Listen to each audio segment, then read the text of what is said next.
Good morning dear students. आज का topic है हमारा सोल्डरिंग टेक्निक्स। इससे पहले वाली क्लास में हम लोगों ने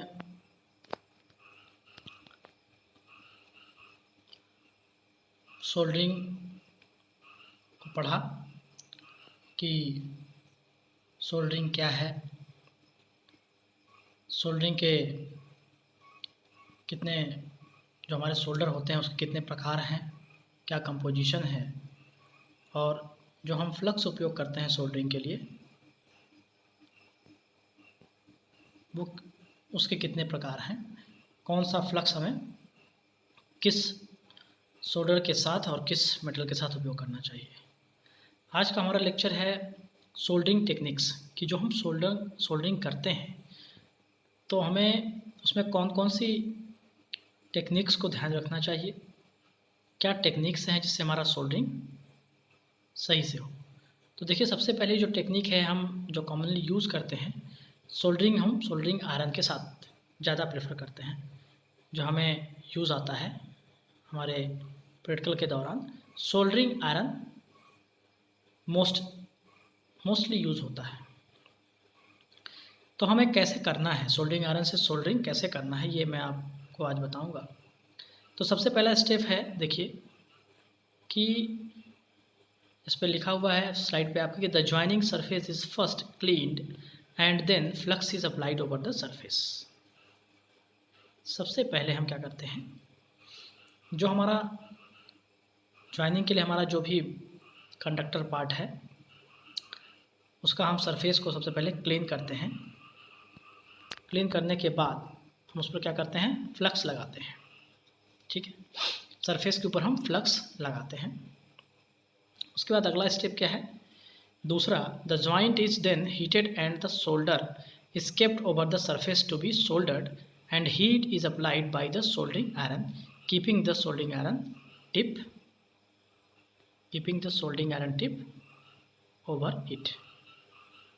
इसका मतलब क्या है,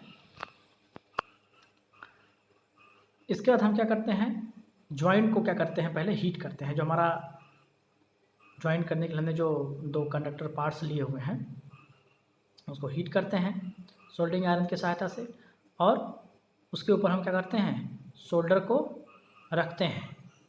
कैसे रखते हैं, जो हमारा सोल्डरिंग आयरन होता है उसको सबसे पहले हम जब सप्लाई देते हैं तो वो हीट हो जाता है। तो जब हम उससे सोल्डर को टच करते हैं तो हमारा सोल्डर क्या होता है, उसके टिप पर अटैच हो जाता है, उसकी नोक पर सोल्डरिंग आयरन के अटैच हो जाता है। और उससे हम क्या करते हैं, फिर जहाँ पर हमें जो मेटल पार्ट है, जो कंडक्टिंग पार्ट है, वहाँ पर हम उस सोल्डर को अप्लाई कर देते हैं। ठीक है, इस प्रकार से हम सोल्डरिंग करने के बाद जब हमारा सोल्डरिंग हो जाता है तो हम ध्यान देते हैं कि हमारा जो सोल्डरिंग हुआ है वो साफ़ सुथरा हुआ हो। अगर हमारा सोल्डरिंग जो जॉइंट है उसके आसपास हमारा सोल्डर ज़्यादा डिपॉजिट हो गया है या हमारा सरफेस अगर इवन नहीं है, मतलब खुरदुरा है, उबड़ा हुआ है, तो उसको हम क्या करते हैं, रेगमाल से उसको थोड़ा सा चिकना कर देते हैं, साफ़ कर देते हैं। ठीक है, तो इस प्रकार से हम ध्यान रखते हैं कि हमारा जो सोल्डरिंग है वो सही तरीके से हो। ठीक है, सोल्डरिंग आयरन जो हम उपयोग करते हैं उनकी वोल्टेज और वाटेज कभी कभी हमसे एग्ज़ाम में पूछ देते हैं कि क्या क्या किस किस वोल्टेज रेटिंग और वाटेज रेटिंग में हमारा आता है। तो देखिए, वाटेज कितना होता है, 25 वाट के 6 वोल्ट, 25 वाट में ही 12 वोल्ट, 25 वाट में ही 24 वोल्ट, 25 वाट में ही 50 वोल्ट। ठीक है, 25, 75 और 250 वाटेज के 110 वोल्ट के भी हमारे सोल्डरिंग आयरन। ये क्या है, वोल्टेज क्या है, हमें कितना वोल्टेज अप्लाई करना है, ठीक है, जिस पे वो वर्क करेगा।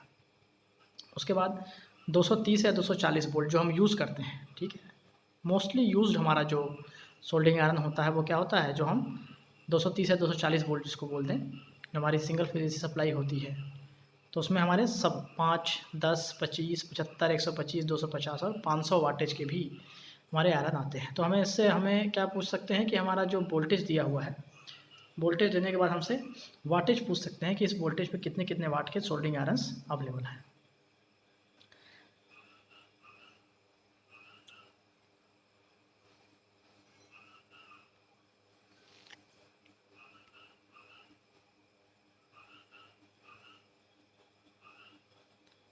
एक इम्पॉर्टेंट क्वेश्चन बनता है कि जो हमारा बिट होता है, जो हमारा बिट मतलब जो हमारा सोल्डरिंग आयरन है ना, जो हमारा सोल्डरिंग आयरन है इसकी जो बिट होती है, क्या सा बिट होती है, इसी बिट के नोक की सहायता से हम क्या करते हैं, सोल्डर करते हैं, इस पर सोल्डर को रखते हैं, है ना, चूँकि ये हीटेड होता है, ये क्या होता है, हीटेड होता है, सप्लाई जोड़ने से यहाँ से हम सप्लाई प्रोवाइड करते हैं इसे 230 वोल्ट की। तो हमारा आयरन क्या होता है, हीट होता है, और जब हम इसको फ्लक्स से टच करते हैं तो फ्लक्स अपने मेल्टिंग पॉइंट, जैसा हमने देखा था कि हर फ्लक्स का मेल्टिंग पॉइंट, जैसा हमने देखा था 212 वोल्ट है कि 212 डिग्री सेल्सियस है या 185 डिग्री सेल्सियस है। तो जब वो इतना टेम्परेचर अटेन कर लेगा हमारा सोल्डरिंग रॉड, ये सोल्डरिंग आयरन, तो हमारा सोल्डर क्या होगा, पिघल जाएगा, और इसकी सहायता से हम सोल्डरिंग कर सकते हैं। तो ये जो बिट होती है, सोल्डरिंग आयरन की जो बिट होती है, ये इसका कभी कभी पूछ देते हैं कि ये किससे बना होता है, बड़ा इंपॉर्टेंट क्वेश्चन बनता है। तो हम समझ लें कि बिट हमारी जो बनी होती है, सोल्डरिंग बिट जो बनी होती है वो कॉपर की बनी होती है। सोल्डरिंग बिट जो होती है कॉपर की बनी होती है, और जो उसका फेस है, मतलब आगे वाला जो भाग है, ठीक है, वो अनप्लेटेड हो सकता है, सॉरी यूएन प्लेटेड, है ना, यूएन यूएन प्लेटेड हो तो अनप्लेटेड, सॉरी वो अनप्लेटेड हो सकता है, यानी कि उस पर कोई कोटिंग न की गई हो किसी भी पदार्थ की, ठीक है, कॉपर की हो, या फिर आयरन की भी प्लेटिंग हम उस पर कर सकते हैं, ठीक है। इसके बाद हम देखते हैं, जैसा हमने आपको डिस्कस किया था कि टिनिंग, थोड़ा सा अच्छे से समझते हैं कि टिनिंग है क्या। इसके बाद हम अगला सोल्डिंग टेक्निक पढ़ेंगे, जो हमने पॉट और लैडल बोला था, अभी हमने सोल्डिंग आयरन को कवर किया है। थोड़ा सा टिनिंग भी जान लें, जो इंपॉर्टेंट टर्म्स हैं वो हम देखते जा रहे हैं, जो कि एग्ज़ाम पॉइंट ऑफ व्यू से सभी इंपॉर्टेंट क्वेश्चंस होते हैं। सोल्डिंग का टॉपिक थोड़ा सा मिक्स टाइप का होता है, लेंदी टाइप का होता है, तो हमें समझ नहीं आता कि हमें उसमें पढ़ना क्या क्या है। तो जितनी चीज़ें मैं आपको बता रहा हूँ वो आपके लिए इम्पॉर्टेंट हैं, और इससे ज़्यादा आपको चाहे कोई भी एग्ज़ाम हो, ठीक है, इसमें ज़्यादा इससे बाहर क्वेश्चंस नहीं जा सकते हैं। आप इसको एक बार अच्छे से लेक्चर को सुनिएगा, जो पीडीएफ मैंने दिया है उसको पढ़िएगा, और एक बार दो बार पढ़ेंगे, रिवाइज़ करेंगे तो आपको चीज़ें जो हैं याद होती जाएंगी। तो ये तो बात हो गई बिट के बारे में, हमने देख लिया, और सबसे पहले हमने सोल्डरिंग आयरन से कैसे सोल्डरिंग करते हैं वो भी देख लिया। टिनिंग क्या प्रोसेस है, देखिए आपने बताया था कि surface of the soldering iron tip must be coated with the solder, है ना, and this operation is known as tinning. Simple सी बात है। टिनिंग जो शब्द है, टिनिंग है क्या, जो हम सोल्डरिंग आयरन यूज़ कर रहे हैं ना, सोल्डरिंग आयरन की जो टिप है, जिसके सहायता से हम सोल्डर को टच करके, पिघला करके और फिर ज्वाइंट पर रखते हैं, है ना, तो सबसे पहले उसको हम क्या करते हैं, वो जो हम सोल्डर यूज़ कर रहे हैं उससे वो कोटेड होना चाहिए, ठीक है, उससे वो कोटेड होना चाहिए, तभी हमारी सोल्डरिंग सही से होगी, ठीक है, तभी हमारी सोल्डरिंग सही से होगी। तो उसके लिए हम क्या करते हैं, टिनिंग एक प्रोसेस होती है, इसी को हम टिनिंग बोलते हैं। उसमें कैसे करते हैं टिनिंग, देखिए सबसे पहले क्या करते हैं, सबसे पहले हम सोल्डरिंग आयरन के टिप को क्या करते हैं, क्लीन करते हैं साफ़ कपड़े से, स्वच्छ कपड़े से, ठीक है, और उसको हम क्या करते हैं, सप्लाई दे करके हीट कर देते हैं। इनडायरेक्टली भी हम अलग से हीट कर सकते हैं, लेकिन हम सप्लाई देते हैं तो ऑलरेडी हमको पता है आपको कि जो जिस टेम्परेचर की डिज़ाइन है वहाँ तक वो हीट हो जाता है, ठीक है। और उसके बाद हम क्या करते हैं, हल्का सा फाइल यूज़ करते हैं, जिससे कि पहले से उसमें जो भी पदार्थ इकट्ठे हैं, जिसको हम स्केल्स बोलते हैं, है ना, वो अलग हो जाए। जब हीट होंगे तो जो उस पर पहले से जो भी मटेरियल, जो भी हमने इससे पहले जिस भी मेटल पे हमने जो सोल्डिंग किया हुआ है, अगर उसका कुछ पार्ट्स उस पर जमा है टिप पर, तो वो क्या हो जाता है, साफ़ हो जाता है गर्म करने से। उसको हम फिर से वाइप करते हैं, मतलब उसको अच्छे से कपड़े से पोंछ देते हैं, ठीक है। इसके पश्चात जो है, उसके पश्चात हम क्या करते हैं, जब हमारा सोल्डिंग आयरन सही टेम्परेचर रीच कर जाता है, मतलब थोड़ा देर वेट करते हैं, 5 मिनट 10 मिनट, ठीक है, एक अंदाज़ा ही, अब हमें तो टेम्परेचर सेंसर से हम नहीं नापेंगे उसको, है ना, कि कितना टेम्परेचर आ रहा है जा रहा है, एक अंदाजे से 5 मिनट या 7 मिनट 10 मिनट जो भी टाइम लेता है, 15 मिनट, जब वो सही टेम्परेचर पर आ जाता है सोल्डरिंग आयरन, ठीक है, तो हम क्या करते हैं, हमने जैसे बताया था आपको, एक छोटे मात्रा में हम फ्लक्स को उस पर लगाते हैं और सोल्डर को उस पर रखते हैं, ठीक है। उसके बाद हम क्या करते हैं, उसको अच्छे से जो प्रोसेस बताया जा रहा है वो ये है कि सोल्डर और फ्लक्स को लगाकर एक टिन के प्लेट पर, है ना, बिट पर हम सोल्डर और फ्लक्स को लगाते हैं और टिन के प्लेट पर उसको थोड़ा सा रब करते हैं। ठीक है,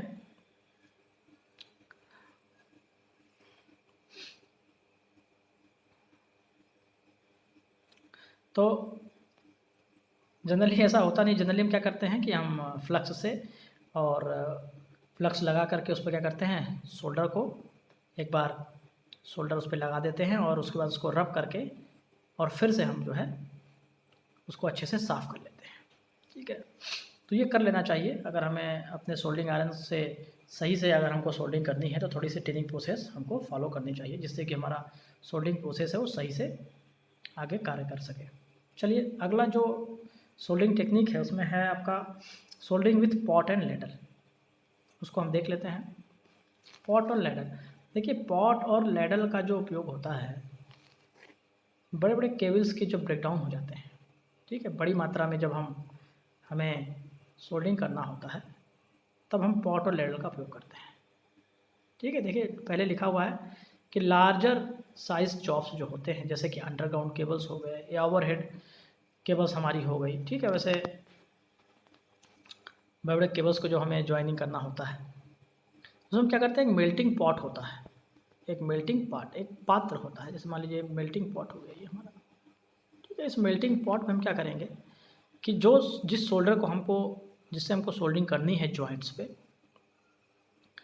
उसको हम इसमें डाल करके और इसको हम क्या करते हैं, अच्छे से पिघला लेते हैं। मतलब एक सोल्डर को जो है, चाहे वो हम हीटिंग किसी भी प्रोसेस से करें, हीटिंग की प्रोसेस बाहर से करेंगे हम, है ना, पॉट को हम हीट करने के लिए बाहर से ही करेंगे, जिसमें हम सोल्डर को डाल देंगे।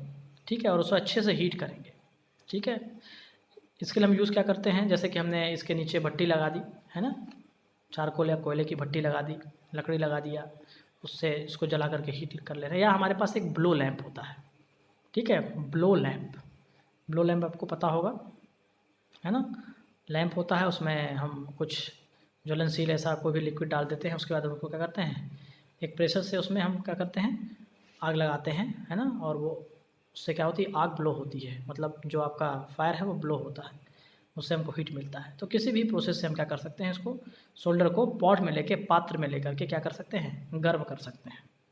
ठीक है, अब जिस भी सरफेस पर हमको सोल्डिंग करना है उसको क्या करते हैं, अच्छे से हम क्या करते हैं, उसको साफ़ कर लेते हैं और फ्लक्स से पूरा उस सरफेस पर फ्लक्स को हम, ठीक है, फैला देते हैं।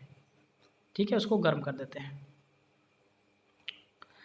ठीक है, अब उसके ऊपर हम ज्वाइनिंग, जो हमारा ज्वाइंट है उसके ऊपर हम ये जो हमारा हमने सोल्डर को गर्म किया है, ठीक है, सोल्डर को गर्म किया, उससे हम क्या करते हैं, उसके ऊपर क्या करते हैं, सोल्डर को उड़ेल देते हैं, है ना।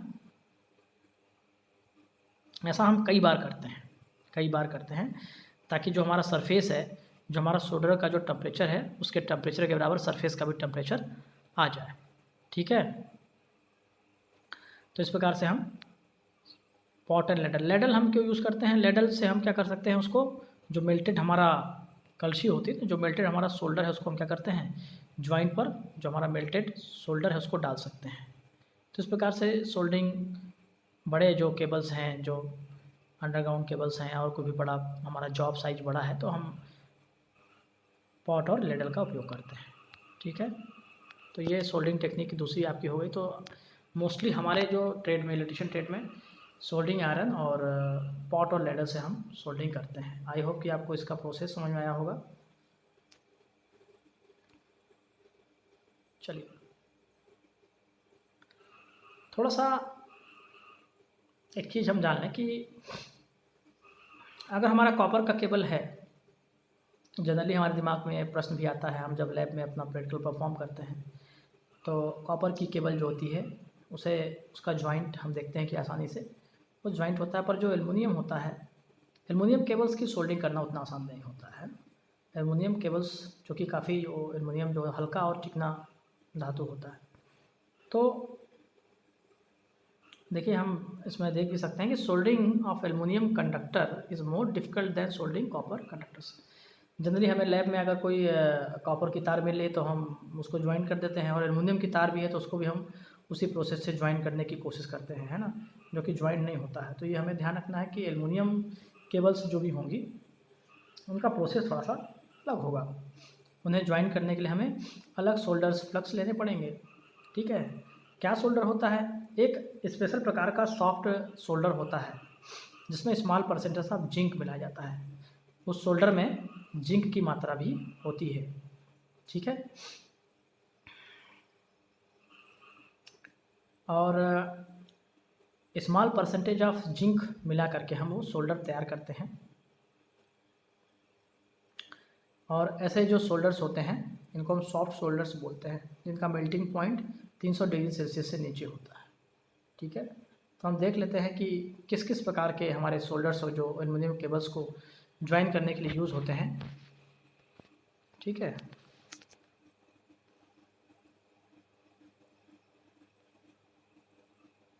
देखिए SnPb 53Zn, percentage of zinc कितना है 1.75 से 2.25, परसेंटेज ऑफ लेड है 52 से 54 तक, परसेंटेज ऑफ टिन आप देख सकते हैं 45.71 से 45.21, मेल्टिंग टेम्परेचर 170 से 215 डिग्री सेल्सियस, फ्लक्स टाइप कैसा यूज़ करते हैं ऑर्गेनिक। ठीक है, उसका अगला ग्रेड क्या है SnPb 58 जिंक Zn, इसमें भी आपका जिंक का परसेंटेज सेम 1.75 से 2.25, परसेंटेज ऑफ लेड 57 से 59%, परसेंटेज ऑफ टिन कितना होता है उसमें 40.66 से 40.6, मेल्टिंग टेम्परेचर 175 से 220 डिग्री सेल्सियस, इसमें भी फ्लक्स हमारा ऑर्गेनिक होता है। ठीक है, तो सबसे इम्पॉर्टेंट ये टेबल आपके लिए बस आपको बस एक बार एनालिसिस करने के लिए है, इसे आपको याद नहीं करना है। ठीक है, इसे बस मैंने दिखाया कि ग्रेड क्या क्या हो सकते हैं जिंक का परसेंटेज के हिसाब से, और percentage of lead, percentage of tin, अगर हमको एल्युमिनियम केबल को ज्वाइन करना है। तो सबसे मोस्ट इम्पॉर्टेंट जो होता है वो अल्का पी सोल्डर होता है।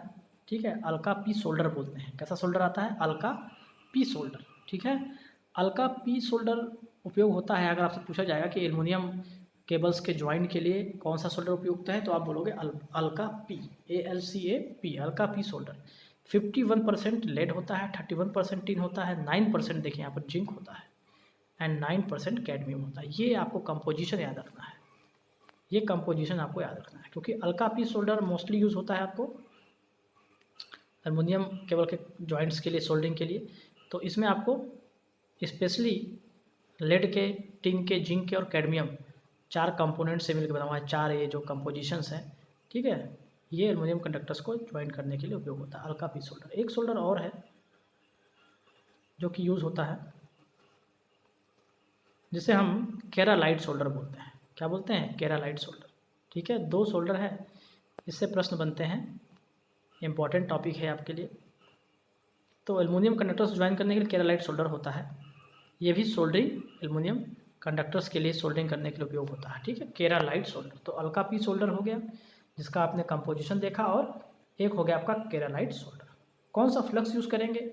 एल्युमिनियम कंडक्टर्स में ऑर्गेनिक फ्लक्स होता है ना, जो कि उसमें हम जैसे अभी हम ZnCl2 या Cl देख रहे थे, फ्लक्स के प्रकार देख रहे थे ना, तो ये फ्री होते हैं, एसिड्स से फ्री होते हैं, मतलब क्लोराइड्स से फ्री होते हैं। ठीक है, और चूँकि एल्युमिनियम हमारा सॉफ्ट कंडक्टर है, तो ये ऐसे हम ऑर्गेनिक फ्लक्स यूज़ करते हैं जो कि सॉफ्ट सोल्डरिंग के लिए यूज़ होते हैं। ठीक है, तो ऑर्गेनिक फ्लक्सेस आप बता सकते हैं कि इसके लिए हम यूज़ करते हैं, जो कि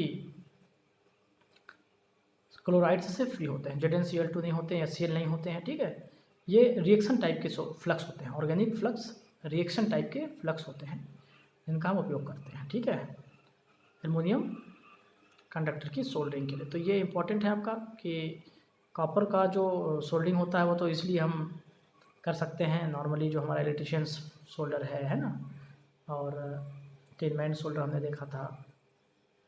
ठीक है, सॉफ्ट सोल्डर देखा था, लेकिन एल्युमिनियम के लिए हम याद रखेंगे अल्का पी सोल्डर और केरालाइट सोल्डर। फ्लक्स हमारा ऑर्गेनिक टाइप का होता है, जो कि रिएक्शन टाइप होता है, तुरंत ही रिएक्शन उस पर कर लेता है। ठीक है, तो इस प्रकार से हमने देख लिया आपने देखा कि क्या क्या सोल्डरिंग टेक्निक्स हो सकती हैं, और एलुमिनियम केबल्स का भी जो सोल्डिंग है किस प्रकार से हो सकता है, ठीक है। सोल्डरिंग टेक्निक देखा हम लोगों ने, सोल्डर के प्रकार देखा, फ्लक्स के प्रकार देखा। आई होप कि आपको ये क्लास समझ में आया होगा। सोल्डरिंग में हमें इतना ही पढ़ना है, मैक्सिमम जितने भी टॉपिक्स हैं मैंने आपको कवर कर दिए हैं। आप लोग इस बार एक बार नोट्स को पढ़िए, जो PDF नोट्स मैंने आपको दिया है, जिससे मैंने आपको ये पढ़ाया है।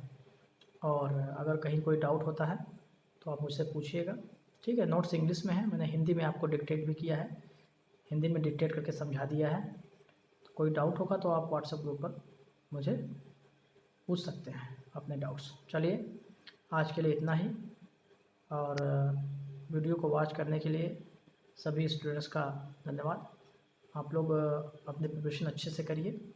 कोई भी क्वेश्चंस आपका, जो भी टॉपिक्स मैं कवर करूँगा आपके ITI एग्ज़ाम में या और भी कोई कॉम्पिटिटिव एग्ज़ाम्स हैं, इससे बाहर आपका नहीं जाएगा, ठीक है। चलिए, thank you very much for watching this session. और इसके बाद भी मैं आपको जो है कुछ टॉपिक्स जो आपके रेगुलर टॉपिक्स हैं उस पर क्लासेस दूंगा। जैसे कि अभी आपका एक टॉपिक छूटा हुआ है स्टार टू डेल्टा और डेल्टा टू स्टार कन्वर्जन, तो उसमें मैं आपको क्वेश्चंस के साथ जो है उसको समझाऊंगा। उसके बाद हम लोग अंडरग्राउंड केबल्स पर आ जाएंगे, ठीक है। बाकी अगर आपको और भी टॉपिक्स नहीं समझ में आए हो तो उसके लिए आप बता दीजिए, उस पर मैं कोई भी वीडियो जो भी टॉपिक्स हैं उस पर उससे संबंधित वीडियो रिकॉर्ड करके आपको दे दूँगा, ठीक है। चलिए, थैंक यू फॉर वॉचिंग।